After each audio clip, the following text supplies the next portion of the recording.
Hello, this is Mark Tooley, president of the Institute on Religion and Democracy in Washington, D.C. And today I am conversing with the Reverend Ben Palka, pastor of King's Church in downtown Washington, D.C., which I'll refer to as covertly Southern Baptist. They don't openly advertise it, but it is there if you research it.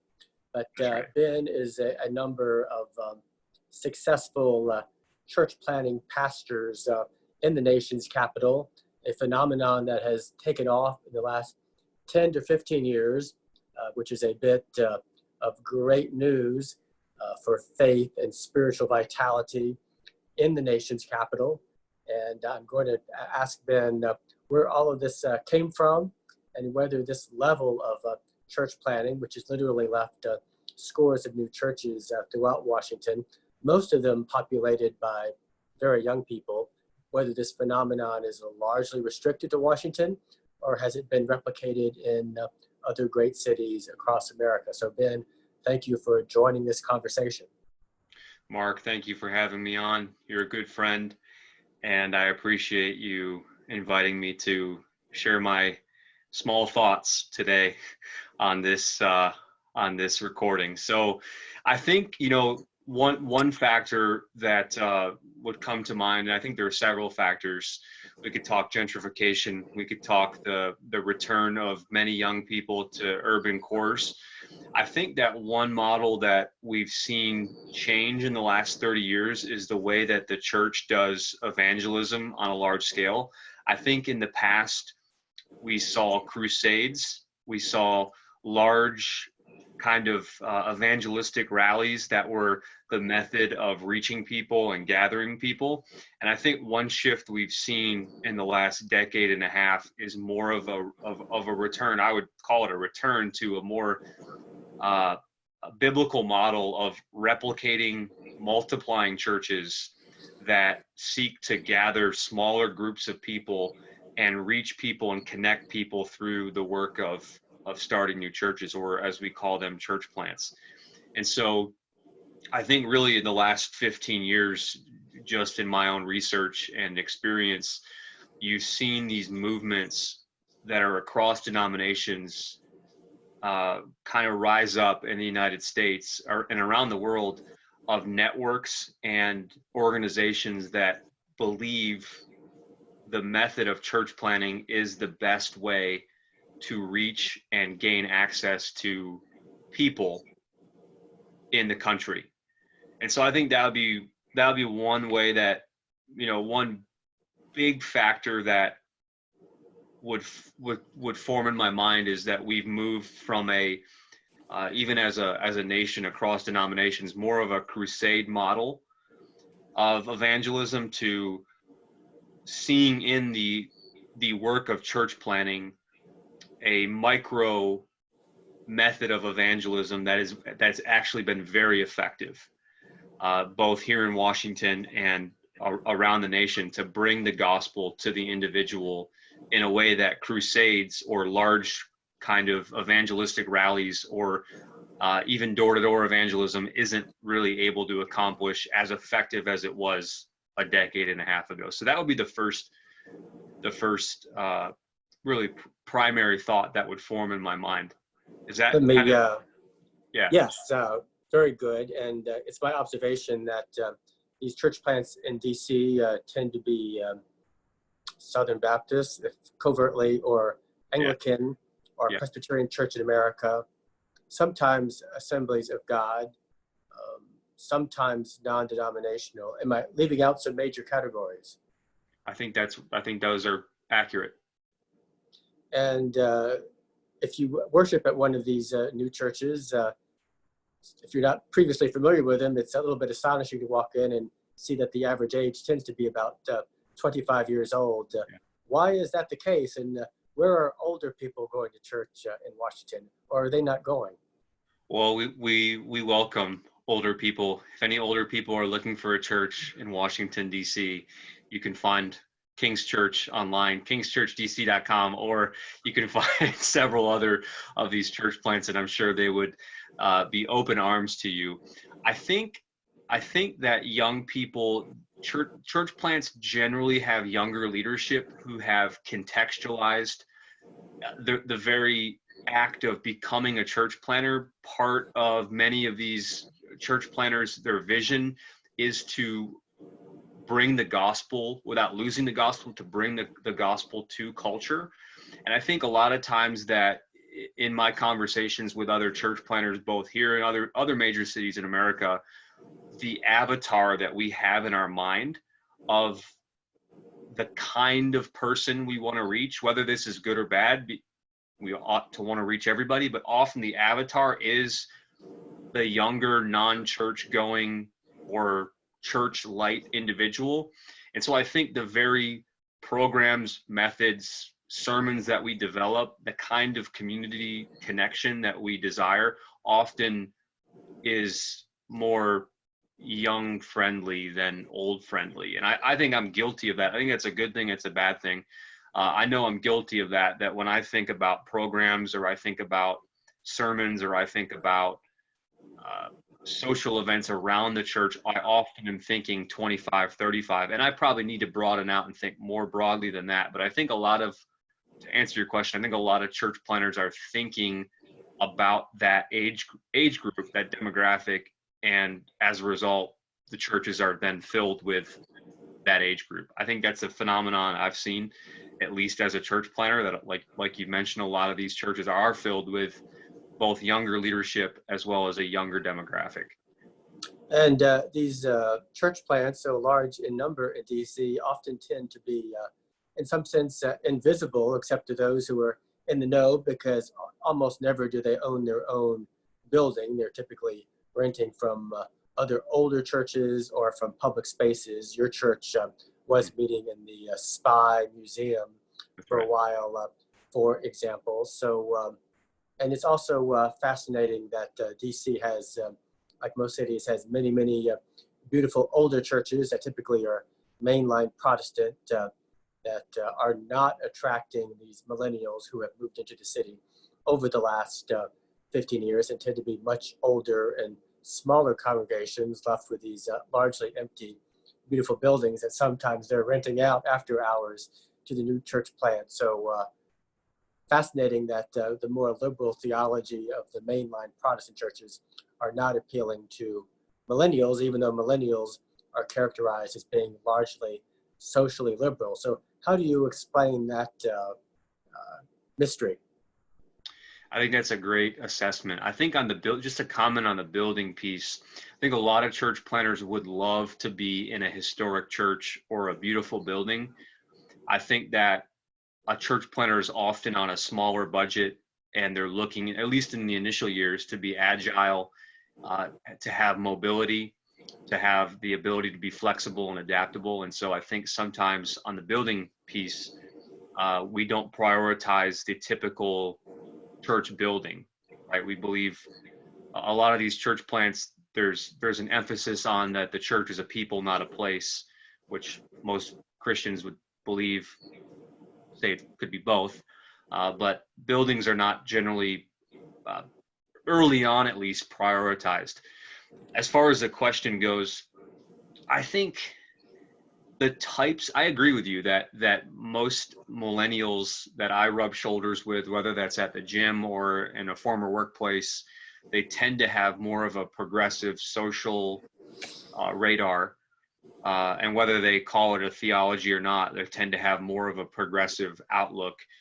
I think that because, this is at least my experience, I think that because it's okay in a place like Washington, D.C. to say that you're not a Christian, to say that you're an agnostic, or you don't have a religion, I think that the people who really do want to follow Jesus and live a life of godliness and of holiness, they tend to, at least in my experience, want to actually go to the source, the scriptures, and try to kind of exist within the great tradition of the church, both understanding what the primary source actually says and then existing within that great tradition of the church. And I think that, and I'm probably going to sound a little biased here because I am conservative myself. I think that tends to cause them to at least mold and transform into having a more conservative theology. Theology being the key word there, not necessarily politic, but I think that's part of it, that these churches tend to be filled with people who affirm the inerrancy of the Bible. They affirm the virgin birth of Christ. They affirm the death and resurrection of Jesus. All these really key biblical tenets that may or may not exist in some mainline churches. I think people have just said, hey, if I'm going to be a Christian, I want to actually be a Christian, and I want to go all the way and actually be a believer. And so I think that's what we found, is that there's not a lot of lukewarm believers, whereas I think in the past there probably was. It's rather hot or cold, and if they're hot, they're in. They tend to want to conform their lives around the scriptures and kind of within the great tradition. So that would be, I think, how I'd answer it. Do you have any follow-up or any further thoughts? I'm sure you've thought deeply about this. Well, and I should point out that your background as a pastor is a little bit unusual, although maybe most pastors have unusual backgrounds in that you're ordained with the Southern Baptists, but you're not a Southerner. You're from upstate New York. Right. And came to the Baptist community, I guess in college, if I'm recalling. That's right.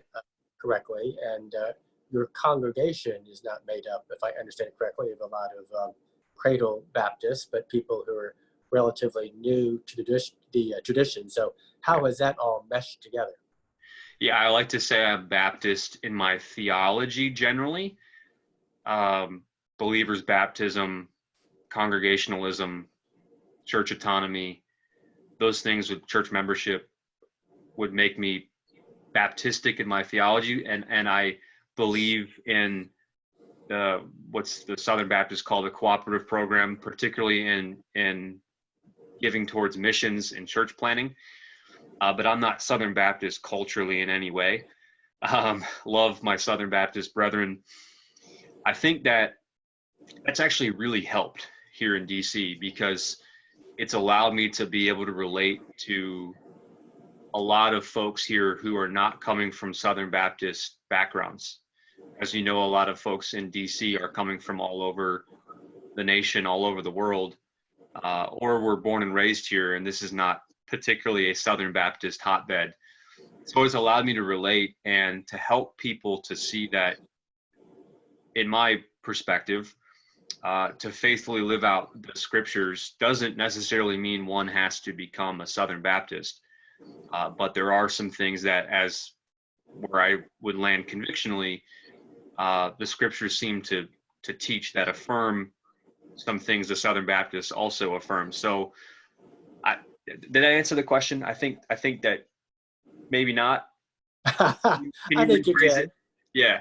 Well, let me also ask you that having grown up in this area, an evangelical church of 25 years ago would have been fairly homogenous politically, in terms of where people are coming from economically, usually racially, but that's not been the case with most of the church plants in DC. And of course, Washington is now a city where there is no racial minority. It's extremely diverse, and I know that your congregation is diverse racially and politically and culturally. So tell us a little bit about that. Yeah, I think the simple answer is Jesus is the only one who can unite all nations, tribes, and tongues. And so we've really began with diversity from day one, knowing that, the co-pastor, co-planter is a white guy. We knew that, hey, an all-white church in Washington, D.C. is not going to look like the community. And so early on, we started with diversity, and we started with the conviction that Jesus Christ is the only person, the only force in nature, in the universe, that can bring together all sorts of different types of people. So we've led with that kind of at the center, at the core of who we are in our DNA, so to speak. And so, yeah, you would see African Americans, Asians, Latinos, whites, Republicans, Democrats, people from all different perspectives operating within the great tradition, within Christian orthodoxy, within Christian conviction, coming together around Jesus, around convictions that we would believe stem from the Word, saying, hey, we can find commonality in Jesus. So, yeah, I think doing a really working hard to keep the main thing the main thing. That's what I'd say. And in these recent weeks of protests and some social upheaval in Washington, D.C., as in other cities across America, I assume this has been somewhat challenging for you as a pastor, but also an opportunity to further share the gospel and to offer Christian teaching that speaks very directly to the issues at hand. Yeah, absolutely. Yeah, these have been challenging weeks. These have been challenging months, but it's afforded, as we all know, opportunity to speak into the confusion and speak into the anger and the uncertainty. Many older evangelicals, especially white evangelicals, tend to have a very, not always, but often a very pessimistic view in terms of culture and society. That's much less true, my experience is, with younger Christians such as yourself. I don't think you're a pessimist, correct me if I'm wrong, but explain how you view the future for Christianity in America. Are you hopeful or undecided, or are you battening down the hatches for bad times to come? I'm hopeful. I think that the age of cultural Christianity and public Christianity for the masses is fading and is dying. However, I think the shell of Christianity in some sectors of society is still thriving and still providing some type of framework by which to order society, to love neighbor, to find commonality. I think on a very church level, although the church numbers, as far as attendance, as far as involvement, seems to be shrinking, and we would attribute that to the kind of cultural Christianity fading, I think that in these congregations where faith is flourishing, you're seeing a richer, more deeper faith in those congregations. You're seeing a more robust discipleship, a more sincere adherence to Jesus and to the Word. And I think, yeah, the church will likely continue to shrink as far as membership and involvement. But I think the quality, the overall quality and the overall message of the church is being purified, and it's also being broadcast as it should be, as the true message of the gospel, that there's redemption and hope for all who would trust him. And so, yeah, I think it's both a sadness. I mourn the loss of cultural Christianity in a sense, because I do think it provides a healthy framework for a country to be built on. However, I rejoice in the purification of the church, that true believers are remaining steadfast and are grouping together to form communities that would speak about and would compel people towards the real Jesus in more clear ways. Ben Palka, pastor of King's Church in Washington, D.C., thank you for a very enjoyable conversation. Thank you, Mark. Appreciate you having me.